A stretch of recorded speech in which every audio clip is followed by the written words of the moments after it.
রাফি নামের একটি ছেলে ছিল যে খুব সাধারণ পরিবারের সন্তান। তার বাবা একজন কৃষক এবং মা গৃহিণী। রাফি ছিল খুবই মেধাবী এবং সৎ। সে সবসময় চেষ্টা করত সত্যবাদী ও পরিশ্রমী হতে। একদিন স্কুল থেকে ফেরার পথে সে রাস্তার পাশে একটি মানিব্যাগ কুড়িয়ে পায়। ব্যাগ খুলে দেখে তাতে অনেক টাকা এবং একটি পরিচয়পত্র রয়েছে। অনেকেই তাকে বলল, এটা রাখো, তোমার তো দরকার হতে পারে। কিন্তু রাফি বলল, এটা আমার নয়, আমি এটা ফিরিয়ে দেব। সে পরিচয়পত্র দেখে মালিককে খুঁজে বের করল এবং তার হাতে মানিব্যাগ ফিরিয়ে দিল। সেই ব্যক্তি ছিলেন একজন শিক্ষক। রাফির সততায় তিনি এতটাই মুগ্ধ হলেন যে তাকে উপহারস্বরূপ বিনামূল্যে পড়ানোর প্রতিশ্রুতি দিলেন।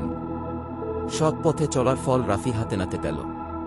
সে পরিশ্রম ও সততার মাধ্যমে বড় হয়ে সমাজের একজন সফল মানুষ হল। শিক্ষা, সততা ও পরিশ্রম কখনো বৃথা যায় না, এর ফল একদিন অবশ্যই পাওয়া যায়।